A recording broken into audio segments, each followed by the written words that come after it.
오늘 말씀은 사도행전 7장 54절에서 8장 8절의 말씀입니다. 꿈보다 해몽이 좋다는 속담이 있습니다. 이는 어떤 현상과 상황에 잘 반응하고 잘 해석할 때 이를 사용하게 되죠. 가령 꿈에 죽는 꿈을 꾸었다면 대부분 부정적인 해석을 하게 됩니다. 오늘 안 좋은 일이 생기려나 보다 불안한 마음으로 보내게 될 것입니다. 그러나 이를 밝게 해석할 수도 있죠. 사도 바울은 날마다 죽는다고 고백했듯이 오늘 내 자아 가지고 주님 뜻대로 사는 은혜로운 날이로구나, 은혜롭게 해석할 수도 있습니다. 우리가 주어진 현실을 어떻게 받아들이고 반응하냐에 따라서 이렇듯 중요합니다. 같은 상황 속에도 긍정적으로 반응하느냐, 부정적으로 반응하느냐, 믿음으로 반응하느냐, 인간적이며 세상적으로 반응하냐에 따라 하늘과 땅 차이만큼이나 큰 차이를 보이게 되어집니다. 12정탐꾼의 이야기가 이를 잘 대변해 주죠. 12정탐꾼이 가나안 땅 40일 동안 이잡듯이 샅샅이 정탐해 사실대로 보고하는데 10명의 결론은 절망적이었습니다. 하지만 여호수아와 갈렙은 부정적인 환경에 믿음의 해석을 하니까 확신에 찬 소망을 선포하게 되었죠. 그 누구보다 긍정적이며 밝은 미래를 노래하게 되었습니다. 상황과 환경뿐만 아니라 하나님의 말씀의 대세도 어떻게 받아들이냐에 따라 그 결과는 사뭇 다르게 된다는 것이죠. 에레미야 1장에 보면 하나님께서는 에레미야가 태어나기도 전에 태중의 그를 구별하여 열방의 선지자로 그를 세우셨습니다. 하나님께서 주시는 말씀을 그는 가감없이 전해야 했죠. 그때 하나님은 말씀하기를 그 전하는 하나님의 말씀을 어떻게 반응하고 받아들이냐에 따라서 하나님의 말씀은 뽑히고 파괴되고 파멸하며 넘어뜨림을 당하는 사람이 있는가 하면 말씀을 통하여 세워지고 건설되어지는 역사가 있을 것이라고 말씀하셨습니다. 말씀을 어떻게 받아들이냐에 따라서 그렇다는 얘기죠. 그러니까 똑같은 장소에서 똑같은 하나님의 말씀을 듣는데 누구는 시험 들고 누구는 은혜 받는 역사가 있다는 얘기죠. 이 모습을 우리는 사도행전에서 찾을 수가 있습니다. 사도행전 2장에 보면 제자들과 성도들이 마가의 다락방에서 간절히 성령을 사모하여 기도할 때 성령의 불이 각 사람에게 임하며 또한 방언이 임하게 되었습니다.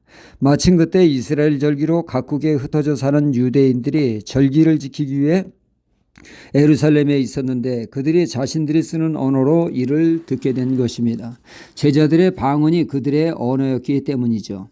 신기한 현상에 그들이 주목하게 되었고 한편에서는 술 취해서 헛소리한다고 비아냥하는 자들도 있었습니다. 사도 베드로는 이를 해명하기 위해 군중들 앞에서 설교 아닌 설교를 하게 되어집니다. 이 사람들아, 아침부터 술 취해 있는 사람이 누가 있나? 이를 술 취함이 아니요 선지자 요엘이 예언한 성령 역사라고 그는 밝히면서 지극히 성경적이라고 말을 했습니다. 이어 베드로는 예수 그리스도의 죽으심과 부활을 증거하게 되어집니다. 베드로는 너희가 예수를 십자가 못 박아 죽였다고 강하게 회개를 촉구하는 말씀을 전하자 듣던 군중들은 그 말씀에 가슴이 찔렸습니다. 내 죄가 예수를 십자가에 못 박은 것이구나. 지금까지 로마 병사가 예수를 못 박아 죽은 줄로 알았는데 알고 보니 내 죄가 그랬구나. 영적으로 깨달아졌습니다.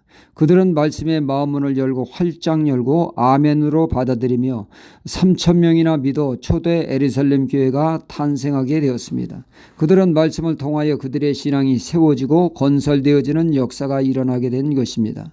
하지만 오늘 말씀의 스데반 집사의 말씀 선포에서는 전혀 다른 결과가 나타나고 있습니다. 스데반 집사의 명설교에 그들의 잘못을 찌르는 말씀에 그들은 찔림은 받았으나 하나님의 말씀에 회개하기는커녕 귀를 막고 대노하며 그들은 정상적인 절차를 무시하고 불법적으로 그들은 스데반 집사를 성박으로 끌고 가 돌로 쳐 죽이는 살인 집단이 되었습니다.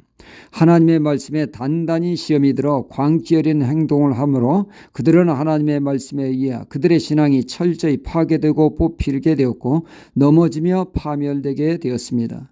이렇듯 우리는 어떻게 하나님의 말씀을 대하느냐에 따라 큰 은혜를 받기도 하고 돌이킬 수 없는 시험에 빠지기도 합니다. 고로 우리의 심령이 중요합니다.